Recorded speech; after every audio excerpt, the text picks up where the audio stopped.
সরাসরি ঘুষ নিতে গিয়ে এবার গ্রেফতার হয়েছে এক ব্যক্তি। অবশ্য জানা গেছে শিক্ষা আধিকারিক উধারবন্দ খণ্ড শিক্ষা আধিকারিক মাধব সাহাকে গ্রেফতার করা হয়েছে।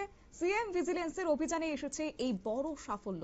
কাছাড় জেলার শিলচর উধারবন্দের খণ্ড শিক্ষা আধিকারিক মাধব সাহা ঘুষ গ্রহণের অভিযোগে সিএম ভিজিলেন্সের হাতে ধরা পড়ার ঘটনায় চাঞ্চল্য ছড়িয়েছে। জানা গেছে মঙ্গলবার সন্ধ্যা নাগাদে অভিযুক্ত ওই শিক্ষককে ঘুষ নেওয়ার সময় তাকে পাকড়াও করে ভিজিলেন্সের বিশেষ টিম। সূত্রের খবরেও বলছে যে এক শিক্ষককে এলপি থেকে স্কুলে পদোন্নতির জন্য প্রয়োজনীয় নথিপত্র ব্লক অফিস থেকে স্কুল কর্তৃপক্ষের কাছে পৌঁছে দিতে প্রায় 2 মাসের সময় লাগবে বলে জানানো হয়।